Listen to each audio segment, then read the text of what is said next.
Hello and welcome to The Rational Live. My name is David Dole. It is May 22nd, 2020. Another fun show today. Before I preview it though, hit that like button below the video. Also, hit the bell notification icon so that when I go live or I put a new video up, you get notified of it. Because YouTube is killing. YouTube is killing my channel, and it's killing not just me, it's killing a lot of independent media. Obviously there's like a mix of reasons for why all independent media for the most part is seeing a dip in views. Of course, Bernie Sanders leaving the race had an impact on that. A lot of people just felt, deflated after that loss. But still, clearly, YouTube has been, as they've been doing for a couple of years now, lifting up these corporate sources, what they call authoritative news sources, above independent media, and it's killing our channel. So like, subscribe, hit the bell icon, support the show any way you can. Below the video there are links to Patreon page. You can also go here to therationalnational.com/join. Patreon, PayPal, you can join on YouTube. Super chats as well I'll take throughout the stream. But all right, a little preview. I'll be talking about Amy Klobuchar, if she's really going to be Joe Biden's vice president, Amazon cutting wages, what Canadians want out of the recovery. We'll get into some of those details. Bernie rips a nauseating COVID commercials, and I think he's exactly right. Also, some stuff on Tesla with their environmental violations, and some other stuff that I'll get to later. All right. Having fun time here. Fun time. Let me start with the first story.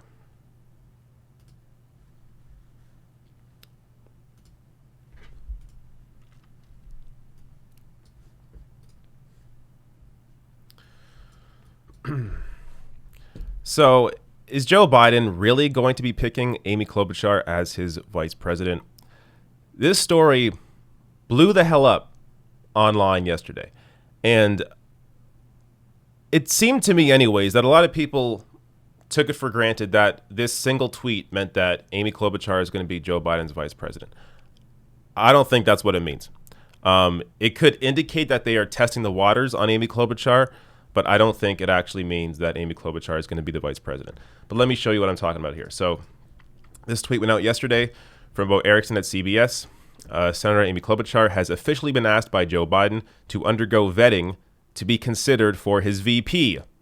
Sources tell CBS News. So based on this tweet alone, you think, wow, Amy Klobuchar is the only person that is being vetted to be Joe Biden's vice president. Except if you scroll down to the full article, no, Biden says he is considering a dozen women politicians. So go to the actual story here, and you see that Senator Amy Klobuchar, Democrat of Minnesota, has been asked by Joe Biden to undergo formal vetting to be considered to be his VP.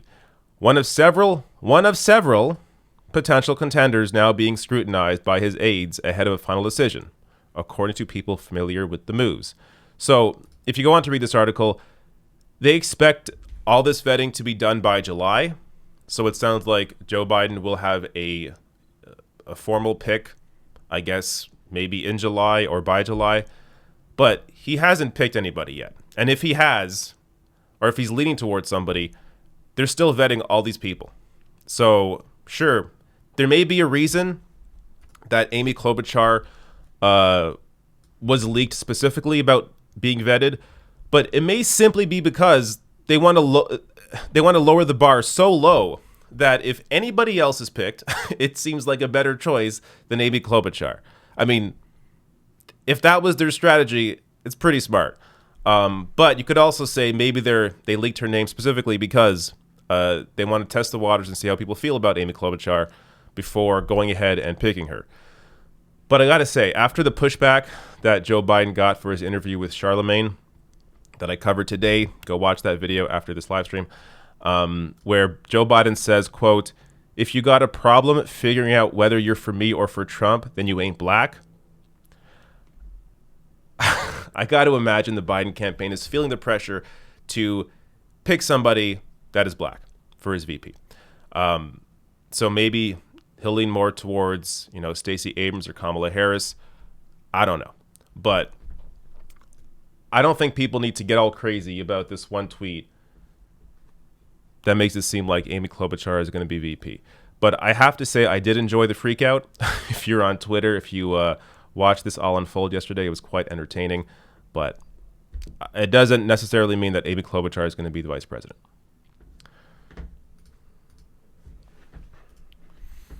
All right.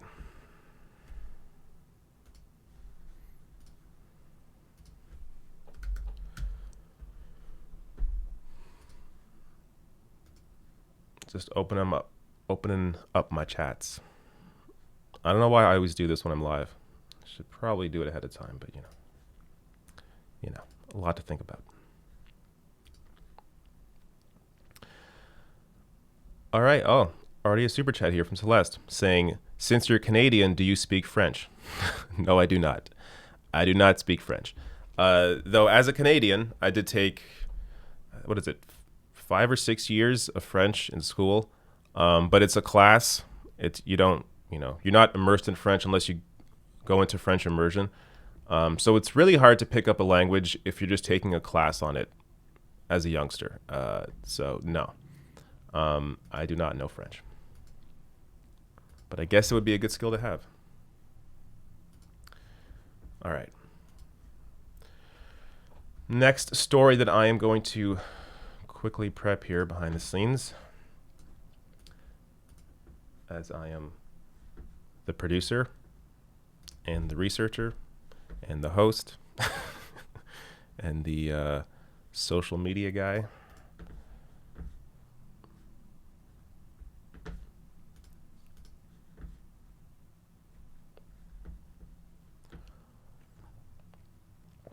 All right. I think this is good.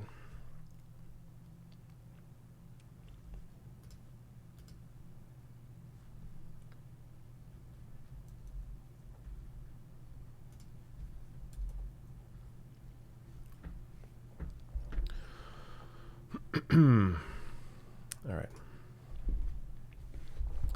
So in the US and Canada, Amazon is cutting their wage increase. Let me show you the story on this. Amazon to end, this is from CBC News, Amazon to end $2 per hour pandemic pay raise, overtime incentives for Canadian warehouse workers. So this also applies to the US. I'm not sure if Americans had the overtime incentives, but they did have the pay increase. Let me just touch on a bit of this here.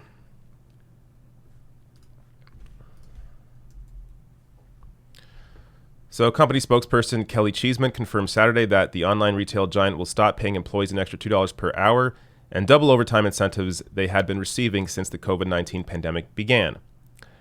Amazon's pay incentives were initially supposed to end at the end of April, but the company extended the program in the U.S. and Canada through May 30th. The retail company has been criticized by employees in the U.S. and Canada for allegedly not doing enough to protect workers from COVID-19 and for not offering adequate support to employees who fall sick from the virus. Now, it is too early to pull this increase. I mean, first of all, obviously, I think this increase should just be permanent. But even if it's not, COVID-19 hasn't gone away. More and more people are still getting it. Also, depending where you live. I mean, in Ontario right now, we are seeing increases. So this province began to open up a little bit, and COVID cases daily are increasing. So this is not going away. People that work in these warehouses are not safe. But you may think, but, Amazon just can't afford to pay their employees $2 more per hour. Well, Amazon reports $75.5 billion in Q1 2020 revenue. Amazon Web Services up 33%, subscriptions up 28%, and other up 44%. Yeah, Amazon's having a really tough time right now. Not to mention Jeff Bezos, likely to become the world's first trillionaire. But no. We can't have our warehouse workers that are risking their lives to work during this pandemic. We can't have them making an extra $2 an hour.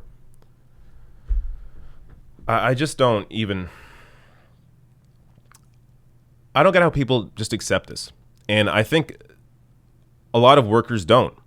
And we are beginning to see Amazon workers organize more than they had been, and including the tech workers at Amazon beginning to recognize the warehouse workers at Amazon and working together, working conjunction in fighting Amazon leadership to guarantee safe working conditions, guarantee higher pay, guarantee more benefits. So we are beginning to see the solidarity with Amazon workers, regardless of if they work in the warehouse or if they're on the tech side or whatever. But also, I want to point out here, American billionaires got $434 billion richer during the pandemic. And of course, that includes Mr. Jeff Bezos. Bezos added $34.6 billion to his wealth. And that's between mid-March and mid-May. Between mid-March and mid-May, he added $34.6 billion. Yeah. The only power that Amazon workers have is collective power. You have to work together. You have to organize together. And I'm also glad to see whenever these boycotts happen that a lot of people are engaging in them and standing up in solidarity with these workers. Understand this is the real fight. Regardless of politics, regardless of whatever else, the real fight is the people, the workers, and the capital owners. So if you don't band together, if you don't stick together and fight against this sort of power, then they're just going to continue to eat away at you. And you're going to continue struggling to afford rent, afford food, while people like Jeff Bezos are, buying whatever the hell they want, buying islands, buying yacht after yacht. They can do whatever the hell they want, while their workers that are creating that wealth for them are struggling.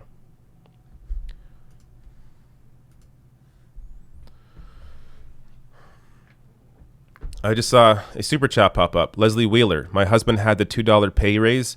It went away last week. So, assuming you're talking about an Amazon worker, I guess it's already going away for some Amazon workers.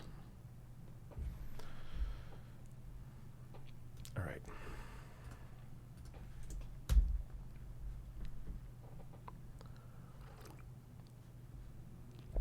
Okay. The next story.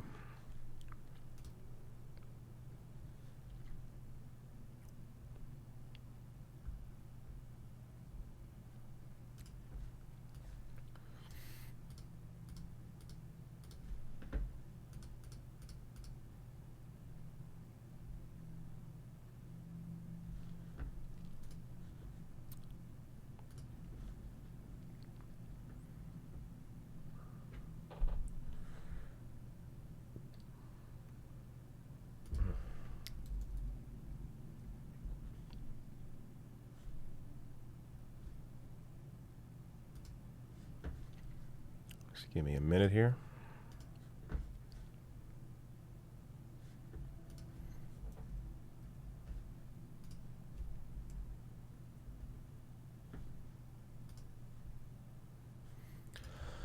All right.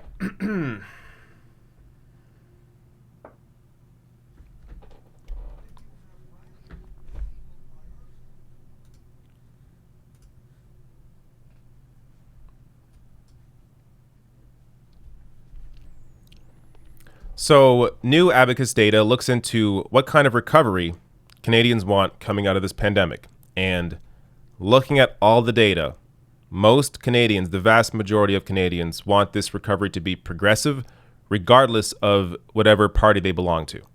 So let me show you some of the results here. Canadians want a recovery that is ambitious, fair, and makes the country more self-sufficient. So let me first read the main findings from this survey. So finding 1, by a 2-to-1 margin, 64% to 36% of Canadians, or 64% versus 36%, Canadians want governments to spend whatever is required to rebuild and stimulate the economy, even if it means running large deficits for the foreseeable future. Finding 2, many Canadians believe that critical parts of Canada's social safety net require improvements, especially the long-term care system. So right now, most of the cases and most of the deaths in Canada from COVID-19 are in long-term care. So long-term care is not under the Canada Health Act, meaning it's not protected by the same standards that other healthcare in Canada is. And so it's essentially this patchwork system where you have some public, some for-profit, and a lot of the damage being done right now, or most of the damage being done by COVID-19, is in these long-term care homes. So one of the ways that the NDP and I believe other parties as well have suggested improving long-term care is by folding it into the Canada Health Act and having these real national standards when it comes to how long-term care is treated. But finding 3, most Canadians say that it is essential to them that the economic recovery helps to make Canada more self-sufficient, is fair, and ensures those with the most contribute the most. That includes investments in the healthcare system and young Canadians, and that it helps transition to a low-carbon economy. Finding 4, 77% support governments providing financial assistance and debt relief to municipalities to help with the budget shortfalls. Finding 5, 3 in 4 Canadians support implementing a wealth tax of 1 to 2% of the value of assets of Canada's wealthiest people to help pay for the recovery. And in fact, on that point, let me just show you what the NDP has recently proposed. Federal NDP's proposed super wealth tax could raise $70 billion over 10 years. So this is, I believe, this is a little screwed up, but I think theirs is a 1% wealth tax. But let me read here. So the super wealth tax, as the NDP is calling it, is similar to the idea promoted by Elizabeth Warren. The party wants to apply a 1% tax to fortunes worth more than $20 million. Unlike a tax on income, a wealth tax would apply to all assets, including real estate, with the aim of reducing economic inequality. All right. The NDP says the tax would apply only to the wealthiest 1/10 of 1% of Canadian households. So, vast majority of Canadians, as I'll show you the graph in a minute, support this, and this is across party lines. Finding 6. 8 in 10 Canadians, 81%, believe that companies receiving government assistance should be required not to use foreign tax havens and not use the money for excessive salaries, share buybacks, or increasing dividends, rather than allowing companies to decide how best to run their businesses. So this is one that, again, across party lines, and something the Liberals have been protecting. Now, Trudeau has said in moments that he has said that he's going to cut out companies from the bailout that have money in offshore tax havens. But I'm seeing mixed reporting on that. I don't think he's actually doing anything about it because he's been asked multiple times and doesn't appear to have any real response to that. But let me show you some of the results just in visual form here on the specific points that I want to share.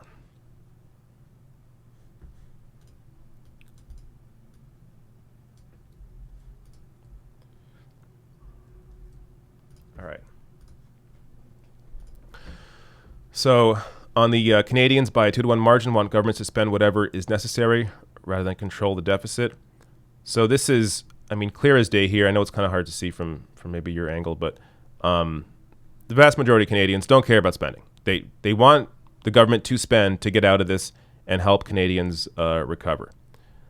Now, when it comes to party, about 3 in 4 of those who voted Liberal, NDP, and Green in 2019 feel that spending should be the priority, as do 46% of Conservative voters. So this is the one area where Conservative voters are a little more divided on this issue when it comes to spending. But still, having almost half of Conservative voters say that spend, I mean, that it shows you that half of Conservative voters are essentially in the wrong party.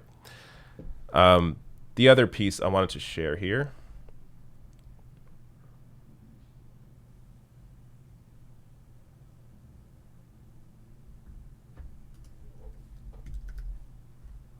There it is. The wealth tax. So a wealth tax to pay for the recovery.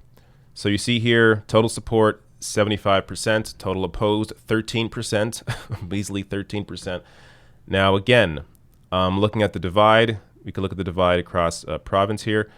So 90% support in BC, 75% in Alberta, Conservative Alberta, 86% support in Ontario, 74% in Quebec, and Atlantic Canada. So it's also what I find really interesting here is that the highest support is among Canadians aged 60 and over. So generally you think of older voters as more conservative. Maybe they would be more against this. But in fact, based on their data, and I've seen other polls showing the same thing, at least as it applies to Canada, that older voters are actually more in favor of this sort of tax than younger voters are. And you see here, divided by party, politically, a wealth tax finds broad support among Liberal, NDP, and Green Party supporters, but also among Conservative voters. 69% of Conservative Party voters in 2019 either strongly support or support a wealth tax of 1 to 2% on Canada's wealthiest people. So again, showing you a lot of Conservative voters don't necessarily support the party because of economic policy. Much like many voters, many Republican voters in the U.S., a lot of it is simply cultural. They identify more culturally with the Conservative Party. But when it comes to these economic issues, when it comes to like a wealth tax and making corporations pay more, Conservative voters, by and large, are on the same side as everybody else in the country. But are we going to see this sort of thing?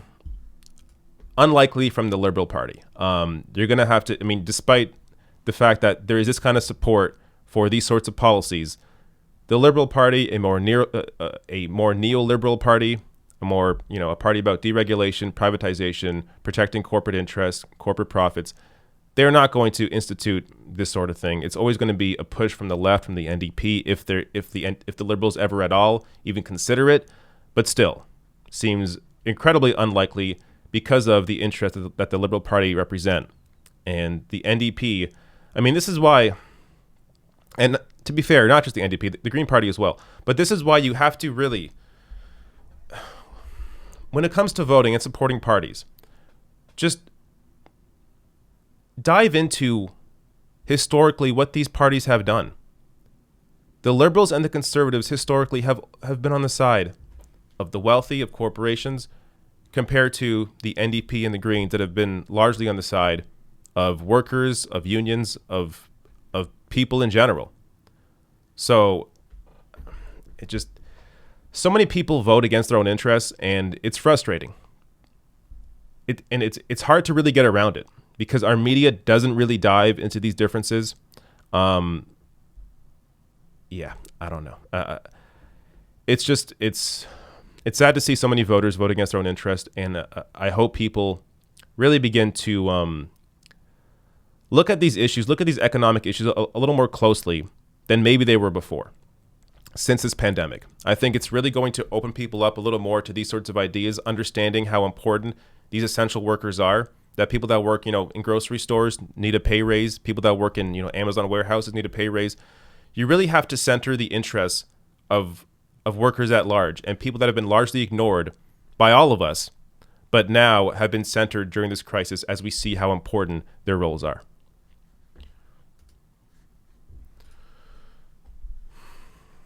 All right.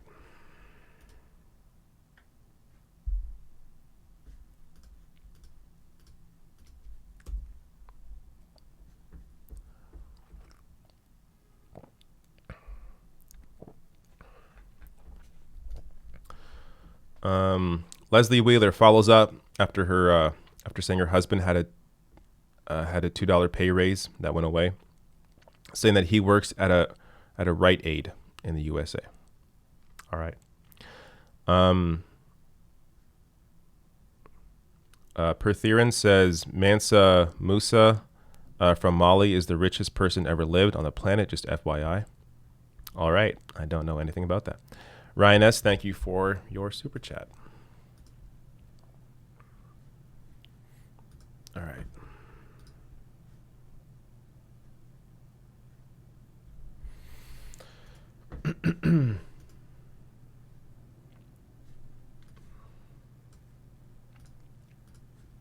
Time to prep the next story.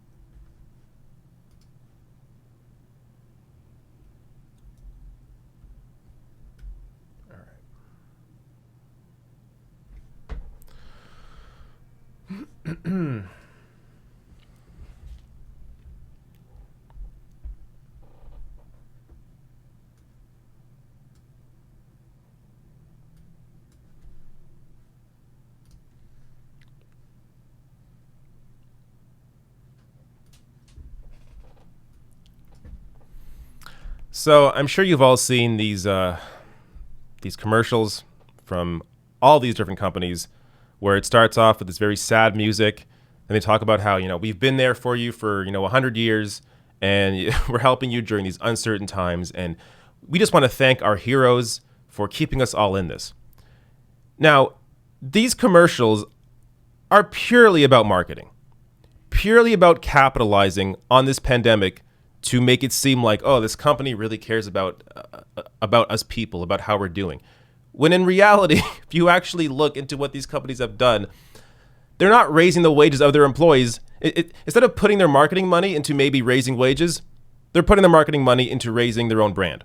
And this apparently has also pissed off Bernie Sanders. So let me show you. This was during a live stream yesterday where he has on, he always has on all these great guests, but he had people on here, and he went into a short little rant about how he hates these commercials. Check it out. What I find as particularly obscene is that the people who make the decisions that workers don't need protective equipment, they don't need sick time, they're sitting home right now in lovely, in mansions. They don't go into work. They're not interacting with anybody. But as you said, what they are saying is, you want to get a paycheck, you go to work. And if you get sick, tough luck. If you die, we're sorry. But that's the way it is. Mm-hmm. And I think what this pandemic has done is kind of lifted the veil about the inequities and the vulgarities of our society today. Who the essential workers are, how expendable they are, how ugly some of these corporations are. I personally get really sick and tired of turning on the TV and seeing these companies run these ads. Thank you, heroes and heroines. But of course, we're not going to pay you any more money. And that is just, to my mind, nauseating. All right. So Bernie is bothered by it just as the rest of us are. And I got to wonder, how much do those kinds of commercials actually work on people? You have to, at this point, more and more people are aware of what these massive corporations actually care about, that it's always about the bottom line, always about, profits for shareholders. It's never actually about their employees, never actually about the community, never actually about people. Now, of course, there are small companies out there that actually do care, but they aren't the ones putting out these commercials.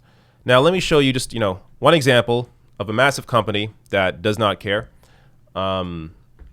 or actually first, let's get to the billionaire that runs that company. So American billionaires got $434 billion richer during the pandemic. And this includes Jeff Bezos, of course, also Facebook, Mark Zuckerberg. Bezos added $34.6 billion to his wealth. Zuckerberg picked up $25 billion.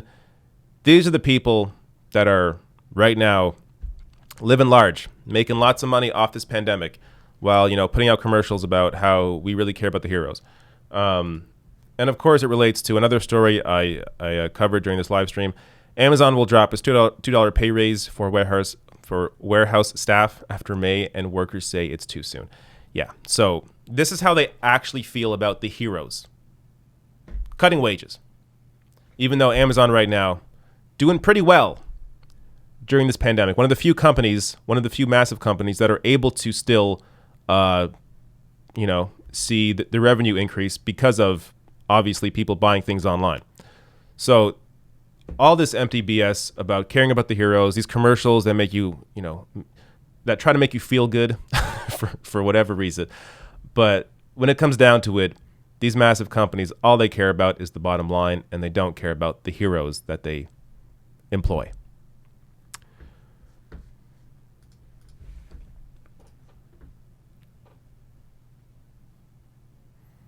All right.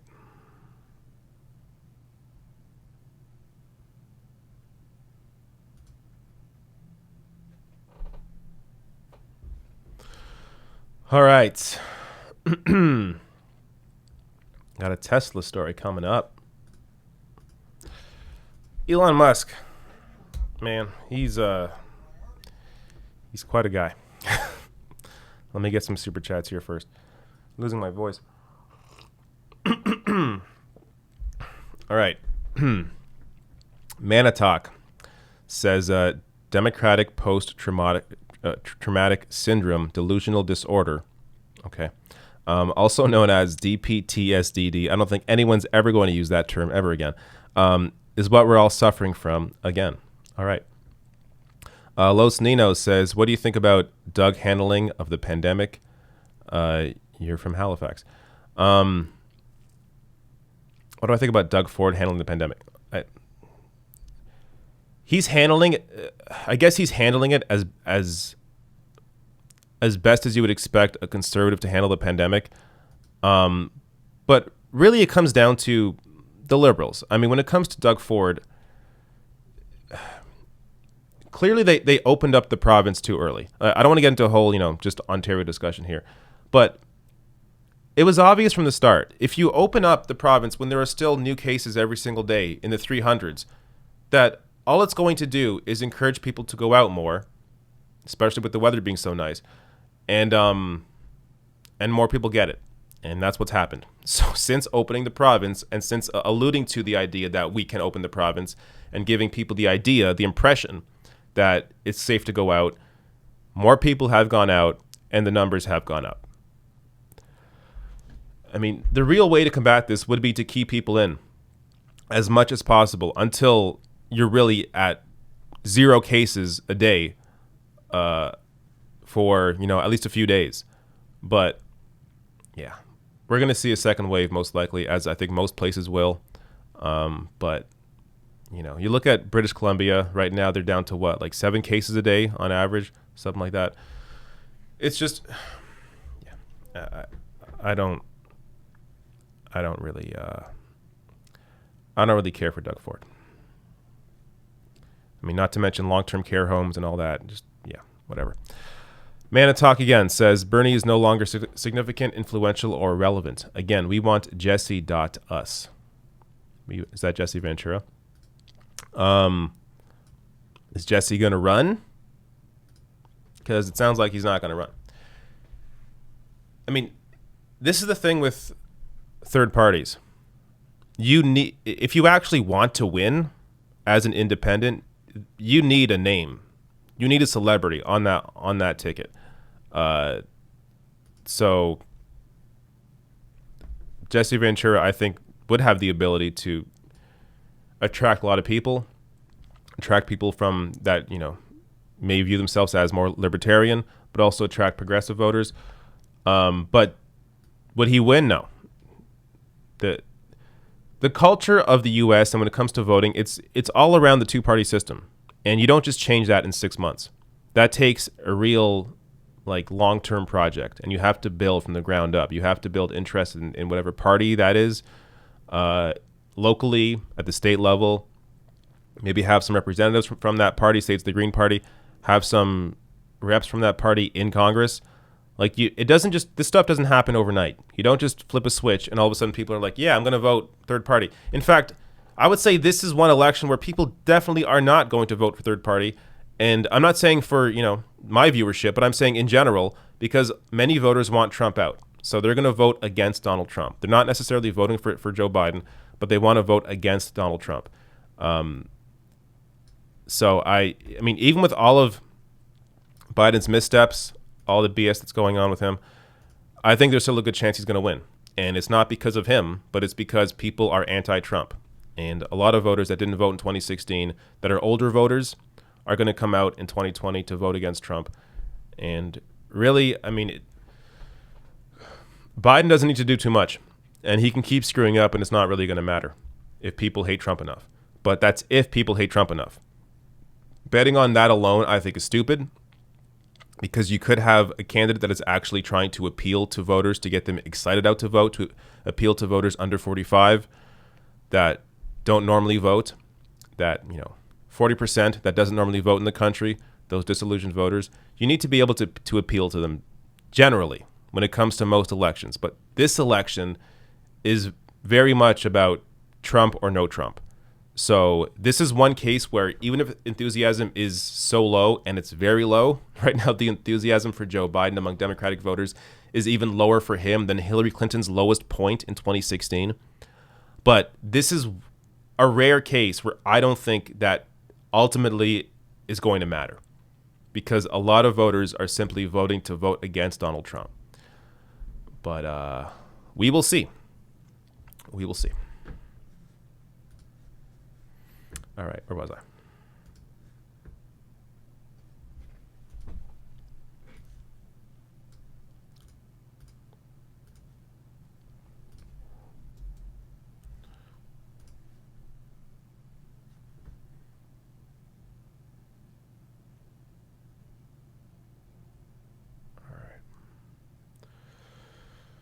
All right.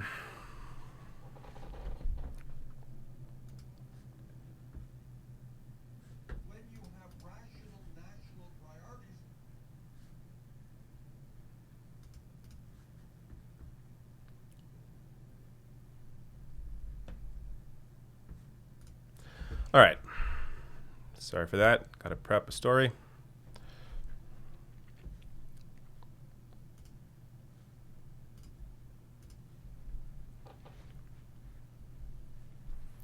So a new report has come out showing that Elon Musk's Tesla factory has dozens of environmental violations. Let me show you a piece of the report here from Jonathan Larson at TYT. The title here, Tesla factory has dozens of environmental violations. Automaker CEO Elon Musk reopened his California factory despite county's coronavirus orders. I'm just going to read a little bit of this and show you why this is not out of character for Elon Musk. Despite Musk's public claim that he was ready to move the factory immediately, the documents show Tesla was simultaneously planning new construction and expansion of its California facilities. Many of the environmental violations involve issues around painting, which can have respiratory implications. Respiratory issues have taken on heightened importance due to vulnerabilities associated with the coronavirus. In the first quarter of 2020, according to a May 6th meeting agenda of the Bay Area Air Quality Management District, Tesla received 13 notices of violations, more than any entity in 11 counties. The BAAQMD document says the majority of the violations occurred when the facility experienced process upsets and malfunctions, which interrupted paint line operations, causing residual volatile organic compound emissions to be released and unabated. Painting problems are nothing new for the plant. Journalists, including Edward Niedermeyer at the Drive, have chronicled exhaustively consumer complaints and regulatory actions related to Tesla's auto painting. So this apparently is a thing that happens. quite often with Tesla. Now, what I find, I guess, kind of weird about this story is, look, electric cars are nice. I would, if Elon Musk wasn't running Tesla, a Tesla would be nice to own. It's a nice car. I'm sure it drives nice. But clearly Elon Musk is not driven, his incentive is not the environment. He's not driven by protecting the environment. He's driven by money and fame. I mean, I think that's become so obvious over the past several years. And it's also obvious that he does not give an F about his workers. I mean, how often do we hear about these stories? So here's one from 2018. Tesla workers speak out. Anything pro-union is shut down really fast. Elon Musk has said he is neutral about a union, but former employees blame their firing on their efforts to organize, while current workers say a culture of fear persists. This stuff comes out all the time. This is from 2019. Tesla violated labor laws by blocking union organizing, judge rules. So there's this weird obsession with Elon Musk. If you tweet anything online that's critical of him or do a video, I guarantee you in this video, if you read the comments, 100%, there are going to be people that are attacking me for pointing out these violations or these, when it comes to his union busting as well. They're going to point this stuff out and get angry at me for pointing it out. When I really don't understand. Sure, I get it. You like Elon Musk. I don't know why, but you have to be able to look at him as a person running a massive company and how he is treating those workers and what actually drives him. So this is this is an incredible story. It's a bit of a Twitter thread here, but it's not too bad, not too long. It's worth the read. Let me read this for you. So this is Rachel Monroe. She tweets out, this is a thread about what it's like to be Elon Musk's neighbor. Briefly, several years ago, SpaceX moved some of its operations to Boca Chica, Texas, a small beach community of fixed-income retirees. They promised to be good neighbors. Backstory here. This quiet community by a wildlife preserve now had 24/7 construction. Big trucks at all hours, bright lights at night, awful disruption. What does this mean? A sheriff's deputy bangs on your door at 10 p.m. and tells you there's a rocket test that night between 3 and 4 a.m. Now, this is a mile from your house, and every previous rocket has blown up. So you can either cross your fingers that nothing bad happens, or grab your pets and try to find somewhere safe to hunker down at night in the middle of the pandemic. This has happened nearly every night since May 3rd. At the same time, the public beach, one of the only free open spaces in the area, which is described to me as the poor people's beach in a good way, is completely shut down while SpaceX is testing, which has been pretty much consistently this entire month. In SpaceX's original FAA filing, they claimed there would be a handful of tests a year. Minimal disruption to local life, human and animal, rarely closing the beach, never on weekends. This was all, frankly, bullshit. So Elon is essentially taking over public resources, beaches, wildlife preserves, and other people's property just because he wants it. And Texas is not only permitting it, but encouraging him. This state pretends to love private property, but it loves corporations more. Also infuriating, SpaceX says residents have to move because it's not safe for them to remain in Boca Chica. But as Dave Mosher has reported, the company was secretly planning to turn the whole lovely area into a resort for employees. So this is almost their secret way of trying to get people out of that area by being as disruptive as possible and then eventually turning it into a place for employees. It's infuriating. There are so few places like Boca Chica left. It's beautiful, undeveloped, beloved by locals, part of a key wildlife corridor, a place where people without a lot of money can live near the beach. And Elon Musk has just taken it over because he wants it. And this is an amazing quote here. Quote, somebody else builds a house next to you and tells you get out of your house. Like, what the hell? We're going to fight that issue because it is just fundamentally unfair. That's an Elon Musk quote in 2005 when SpaceX was temporarily booted from its California launch pad by Lockheed Martin. And now they're doing the exact same thing to people in Texas. Elon Musk, he does not care about the environment, doesn't care about people, doesn't care about his workers. What drives him is money and fame. And that's become obvious.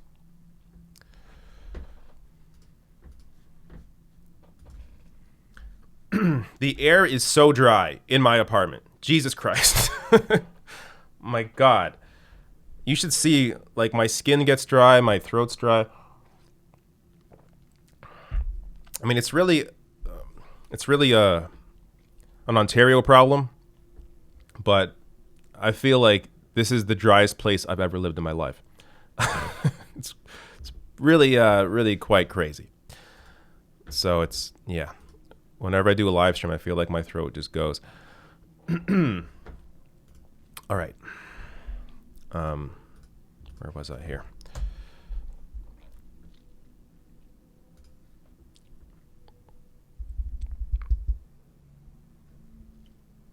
Another super chat from Manitalk says it's really about getting Jesse Ventura on the debate stage with these two morons and bringing in more Greens. I would totally be down for that. I would love to. You kidding me? Jesse Ventura on a debate stage against Trump and Joe Biden. That would be one of the most enjoyable couple of hours that I would ever witness. So yeah, I am totally in support of that. I have nothing at all against Jesse Ventura. I'm just saying the chance of him winning is non-existent. And also, someone else is running as far as I've seen, Howie Hawkins is the one that is likely to be the Green Party candidate, and Jesse Ventura has already backed out, at least verbally, from running in the Green Party. So I'm not sure. I'm not really sure what's going on there. But that said, yes, if I'm imagining it, of course, Jesse Ventura on a debate stage against Biden and Trump would be amazing to watch.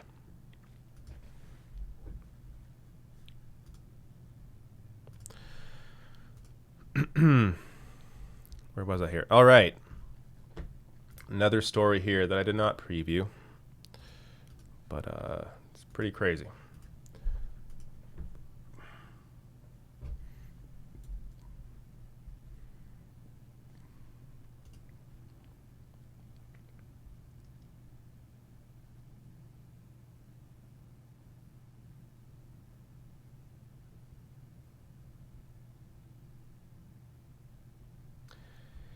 Yeah, this story's nuts.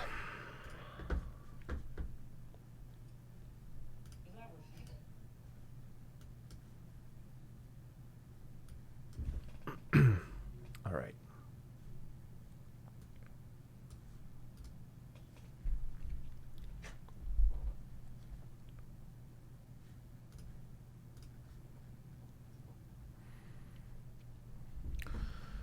So a Waffle House cook asked a man who came in to wear a mask because there is the coronavirus going around. I don't know if you heard of it, but if you wear a mask, if you wear a mask and everyone else wears a mask, there's less of a chance of you being able to get it. So naturally, of course, the cook got shot. He got shot because he asked the guy to wear a mask. Here's a story from rawstory.com. Colorado man shoots Waffle House cook who asked him to wear a face mask. I'm going to read probably most of this story. Like how they're selling face masks here on the screen. But this is quite... can't even zoom in. Here we go. Quite a crazy story. Kevin Watson was arrested and charged with attempted murder. Thank God.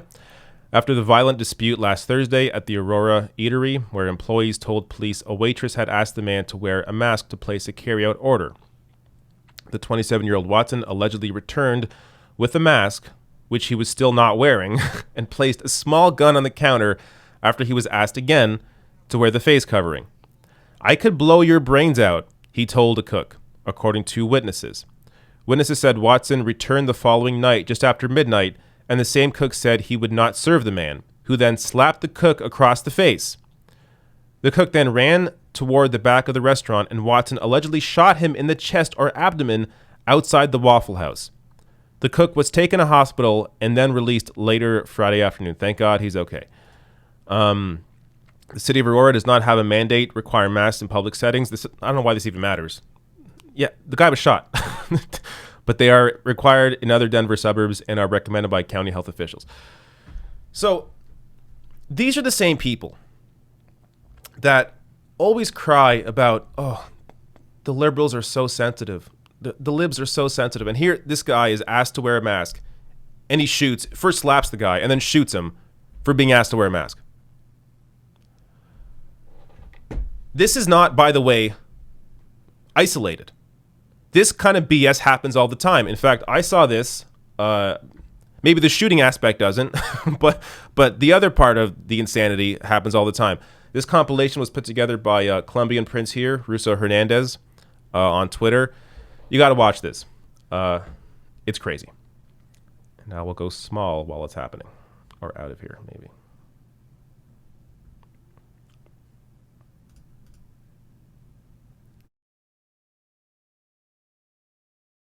Yes, please. What was that? We're sheep? Thank you for coughing. Bye.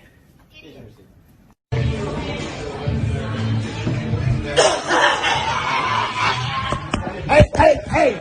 Baby's over here. Move. Wow. She's coughing on him. Wow. She's spitting on him. Now calling the police.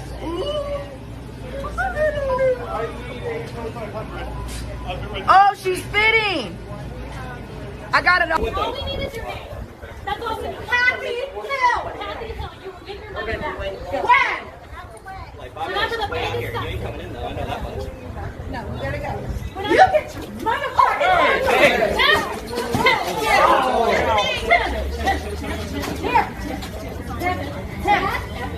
you refuse these services. You're just stupid. You are so stupid.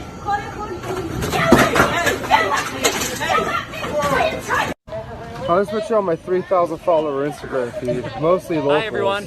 I work for Costco and I'm asking this member to put on a mask because that is our company policy. So either wear the mask And I'm not doing it because I woke up in a free country. have a great day. So you're going to take this cart from me. Sir, have a great Full day. of stuff. You are no longer welcome here in our warehouse. You need to leave. Thank you very Here, much. you put it on. I'll give you my card. He's gonna... Hello. How you doing? Pretty good. I need 10 on pump one, please. Where'd you get that mask from? Well, since we have to wear them and it makes it harder to breathe, this makes it a lot easier to breathe. Cutting it? Yeah, I'll do that too. Thanks for the advice. Hi, I have a medical condition that I'm not allowed to wear a mask, and I'm not required by HIPAA rules and regulations to disclose that. Okay, can we shop for you? So, what does that look like? I have private things I want to get that maybe I don't want you to shop see. for you, but I can't let you in the store without a mask. Okay, so where's the regulations that state that? The regulations? Yeah. That is company Because you're policy. discriminating against me now. Do you know that? I'm You're offering discriminating you against that me. we can help you. No, because I have private stuff that I don't want you to see. Then you can call corporate office, but I can't help you. Okay, well, you guys can get a lawsuit because you can't.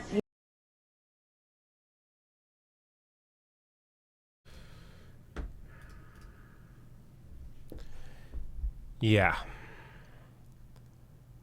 People are so disgusting. How do you not get just common courtesy? So like this last lady here asking for, where's the regulation about wearing a mask? How about just caring about other people? How about just understanding that if you all wear masks, there's less of a chance of anybody getting the virus. So wearing a mask usually doesn't protect yourself. It protects other people from you. But in wearing a mask with everybody else, it encourages everyone to wear a mask, including people that may have the coronavirus but are asymptomatic and can still spread it around if they're not wearing the mask. But these people don't care. They'll cough on these employees. They'll get into fights. They'll get angry, punch the screens, all because you don't want to wear a mask.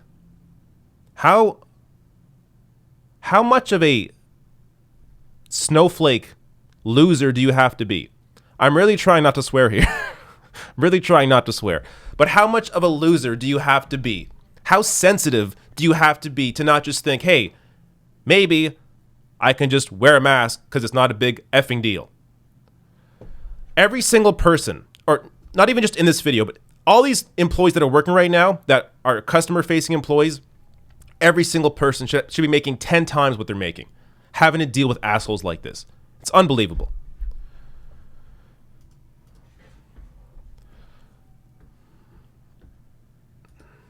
All right.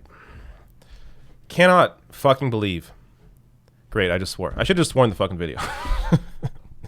Fuck YouTube. It's fucking bullshit. It's fucking swearing.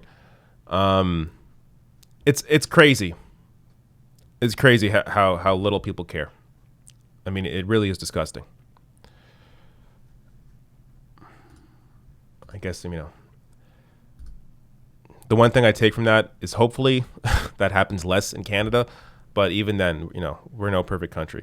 I'm sure we've also had our fair share of that kind of BS. All right, some super chats here. Mateus N says, does Caruso Cabrera have a realistic shot at unseating Cortez in the Democratic primary? I thought she used to be one of those Tea Party sympathizers. From my understanding, she has no shot. So if you don't know what I'm talking about, I covered the debate between AOC and Caruso Cabrera earlier this week. Check it out. It is very enjoyable because AOC completely destroys this lady. I mean, it gets to the point where like she's just clowning her. It's really good. You got to check it out. But so Caruso Cabrera, you know, was on the board of some massive conglomerate where I think it was a life insurance company where they're making money off people dying. Anyways, she also worked at CNBC, you know, the business-friendly network. She's a complete fraud. All she did the entire debate was attack AOC with no actual substance, just attacks. And when it came to actually discussing policy, she had nothing but slogans. So you got to watch that debate. But anyways, I don't think she has any real shot, from my understanding. So yeah, she's not known in the community. AOC is very popular in her district. I really don't see Caruso Cabrera having any chance. Luis Du Noya says Arizona gives Ontario a run for their money as far as being dry. I find Las Vegas to be even drier. Well, the benefit you have there is that it's dry and warm. Here, it's usually dry and cold. So we get the worst of both. Now, right now, it's getting a little warmer finally, but still, yeah, it's dry in a different. So, I mean, Ontario is often very humid as well when it comes to the summer, but just in terms of like the air being dry and like your skin drying out, like you should see my hands. I need moisturizer like every couple of hours on my hands because my skin starts cracking. It's pretty crazy. Crystal Pastor says, when SpaceX launched a rocket, it was really scary. We didn't know about it, and you could see the rocket in the sky. It looked like a weapon. My friend and I, both have anxiety, thought we were going to die. Screw Elon Musk. Wow, so I guess you live near that area that I was just talking about. That's crazy. Yeah, you should have been told about that. But apparently, SpaceX did not sufficiently warn their neighbors what was about to happen. All right. Do I have more? This is going to be a shorter live stream today. I guess I could talk about this.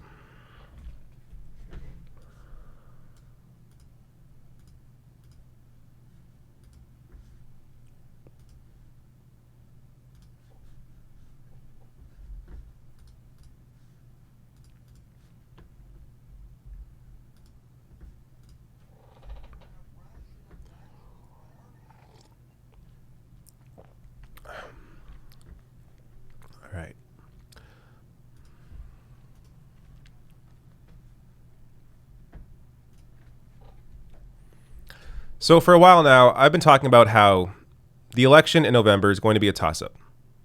It could go to Donald Trump. It could go to Joe Biden. And the reason I say that, despite all of the issues with Joe Biden, and yes, he is a horrible candidate, historically horrible for the Democratic Party, enthusiasm for him is even lower than it was for Hillary Clinton back in 2016. But the one thing Joe Biden has is that Donald Trump is incredibly unpopular. And even if people are not excited about Joe Biden, many voters, especially voters that are over 45, that are more reliable voters, that maybe didn't vote in 2016 because they assumed Hillary was going to win because the media told them basically Hillary has us on lockdown. Those people are likely going to come out in big numbers to vote against Trump in November.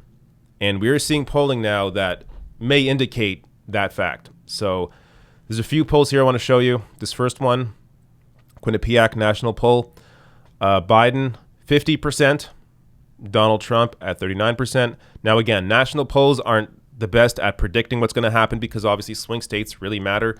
But when you have a lead of 11%, that's worth mentioning. That's pretty big. And this will, at least in some way, apply to swing states as well. But another poll here, John Harwood tweeting out, new Fox News national poll, Biden at 48, Trump at 40. So again, a big lead here for Biden in a Fox News poll. I got some examples. I've seen several of these in other states as well, like Arizona, where Biden's also leading. But here, Georgia, Biden at 48%, Trump at 47%. So we may be on the verge of seeing what is almost unprecedented in terms of these elections. Whereas it's going to be a massive turnout, but not a massive turnout because people are excited to vote, but a massive turnout because people are angry and want to vote against Donald Trump. So I've discussed before, Democrats win when turnout is high. And generally, in most cases, the way to get turnout up is to actually speak to people's needs, get young people involved, actually promise something, actually fight for something, fight for real changes like, say, Medicare for all, like free public college, like higher wages. But when it comes to Joe Biden, he kind of just needs to hide because the one benefit he has here is that Donald Trump is so unpopular that regardless of what Joe Biden says or does, there are going to be people that are going to come out and vote for Joe Biden to vote against Donald Trump. And look, I'm not saying young people are going to go out and vote. I think a lot of young people, it may be a historic election in the sense that young people are not going to come out at all, and it's going to be historically low turnout for young people. But if there are enough older voters or enough people in general that didn't vote in 2016 that are simply anti-Trump voters that come out and vote this time, then it could be a landslide for Joe Biden, which is something I really did not expect myself saying maybe, a year ago or even a few months ago. But based on how Donald Trump has screwed up his response to the coronavirus in terms of, lack of testing, lack of real help to the states, lack of help to workers, no cash for people, it's really going to drive turnout for Democrats, even though the Democratic leadership isn't really offering anything real either. I mean, just like the Republicans, they've also been really focused on corporate bailouts and not really offering any substantial help to people that need it. So, for example, you look at pretty much any other country at this point, there are direct cash payments. Right now in Canada, it's $2,000 a month for people that have been impacted by the coronavirus. If you've lost your job because of the coronavirus, you apply for $2,000 a month, you will get it, and you get it pretty quickly. And that also is in addition to also the unemployment benefits that you get once that $2,000 runs out for the next 4 months. So there is this help that's going on and help that will continue if the coronavirus pandemic continues. But you look at the U.S., Americans got what? $1,200? And you have people like Pramila Jayapal in the House trying to pass a Paycheck Guarantee Act where people that have a job are going to have their paychecks guaranteed to them, are going to be making full pay if that act were passed. But instead you have Nancy Pelosi cutting that out to instead prioritize helping lobbying groups, helping chambers of commerce. I mean, it really is gross and stunning how horrible Democratic Party leadership has been. Nancy Pelosi, Chuck Schumer have been just disastrous. And you're only seeing real fight from, Pramila Jayapal, Bernie Sanders, AOC. And even then, their fight has not been anywhere near what has been necessary in order to actually do anything. So Jayapal, sure, she presented that Paycheck Guarantee Act. But when she was actually asked about her vote on that bill, or on Pelosi's bill, she told the reporter to put in the report that She is not fighting Nancy Pelosi. She's not fighting to not pass the bill. Like, she made it so clear that Jayapal made it so clear that she was not actually, saying anything critical of Nancy Pelosi or leadership, but she just is going to vote against the bill. I mean, it really is. It's disheartening. It's sad to see how quickly the few fighters that sometimes exist in Congress, how quickly they just back down from a fight. And they are so afraid of fighting Nancy Pelosi. But, I mean, this is the one benefit, maybe the only benefit, if Joe Biden were to become president, is that it then enables these sorts of Democrats to actually fight against the party. Because understand here, if you think back to Obama, Bernie Sanders was very vocal against Barack Obama. He talked about a primary challenge to Obama in 2012. He was fighting Obama when it came to the grand bargain where Obama was going to cut Social Security. So he was vocal back then because who had power? The Democratic Party. They had power. So he could be vocal and there's no real, downside to it. But right now with Trump in power, this is why I think a lot of Democrats have appeared to be neutered when it comes to actually fighting Democratic leadership, because they see, well, Donald Trump's in power, so I don't want to fight my own party because we have no power right now. I mean, this is their thinking. So if you have Democrats in actual power in terms of the presidency, in terms of the White House, and hopefully also in the Senate and keeping the House, you will see, AOC, Rashida Tlaib, Ilhan Omar, hopefully Jayapal, Bernie Sanders, you will actually see them fight the party. But they're not going to fight the party as long as Republicans are in charge, because they see it as them just hurting the party. And look, I don't agree with that. I think they should be fighting the party right now as well, seeing as how inadequate leadership has been in terms of fighting Trump. But regardless of what I think, they think it's too risky to fight Democrats while Trump's in power. So understand the one silver lining to a Joe Biden presidency is it would actually free up some politicians to actually fight Joe Biden and the Democratic Party leadership, while also potentially there being some, at least, avenue for left-wing groups like the Sunrise Movement to actually fight for real change. Now, I'm not saying, I'm under no illusions that Joe Biden's going to be supporting, a $16 trillion Green New Deal like Bernie Sanders. I'm under no illusion that Joe Biden's going to back Medicare for all. But what does happen is under a Democratic presidency, there is at least an avenue for the left to have some say, some power. Whereas under Republicans, you have no power. And you have to think back to, when there's been the rare successes when it comes to these sorts of movements.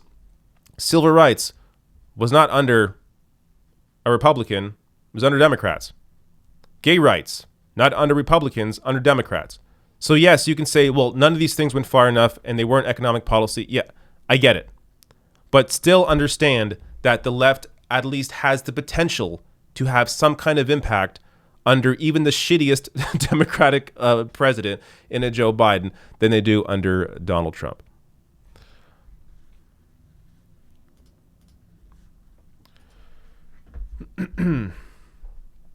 Okay. I think I'll probably stop there. I was gonna maybe do a story on this, but I'm not really sure where to go with it. Maybe I'll do something quick here, just see where it goes. This story: Trump as a child with doggy doo on his pants. Yeah, let me try and do a story on this with nothing prepped at all. But I find it amusing. So Democratic Party leadership is really taking it to Donald Trump. I mean, just look at this recent story. Trump is a child with doggy doo on his pants, Pelosi says, doubling down on obesity comments. This is what Democratic Party leadership does in lieu of any actual fight or policy. So if you missed the initial story, Nancy Pelosi said that Donald Trump's morbidly obese when she was on with Anderson Cooper on CNN. And then a day later, she said that Trump has doggy doo on his pants. And this is while Americans don't have any direct cash, don't have, I mean, okay, $1,200, but that's nothing compared to other countries. They don't have any real help when it comes to how are they going to, pay for food, pay for bills, rent, whatever. And the only real fight the Democratic Party leadership is showing is shit like this, where this doesn't do anything.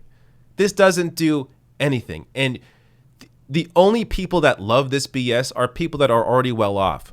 So, if you're online and you see the reaction to Pelosi saying these kinds of things, you'll see, the wealthy journalists, the ones that, the few wealthy journalists that exist, the ones that work at, New York Times, Washington Post, these sorts of people, MSNBC, CNN, they'll come out and they absolutely love this stuff. They love it. They love this performance. It's all about the performative BS. But when it comes down to how are Democrats actually working to fight Trump on policy issues, how are they actually working to get direct money to people? I mean, you saw Pelosi shoot down Jayapal's bill for the Paycheck Guarantee Act that would have guaranteed people's paychecks, 100% of their paychecks, including their benefits, healthcare benefits to them. Pelosi shot that down, instead of focusing on stuff like helping lobbying groups and helping chambers of commerce. And this is how she fights. Doggy doo-doo and morbidly obese. It really is. One of the things, regardless of what happens in the election in November, one of the things that has to happen is Nancy Pelosi has to be replaced as leader. One of the best ways to make that happen would be to vote for Shahid Buttar in her district over Nancy Pelosi. She's only going to be up against Shahid Buttar. It's 2 Democrats on the ticket.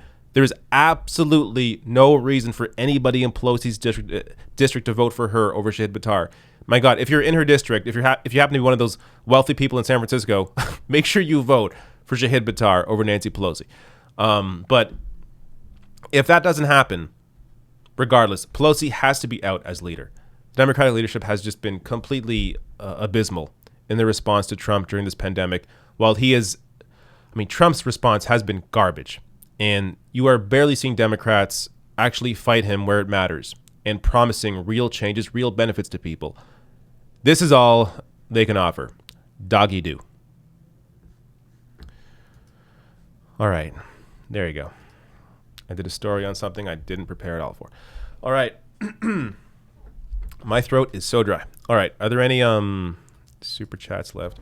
I feel like I'm now feeling, a little more in my groove an hour into this. But there are some super chats. All right.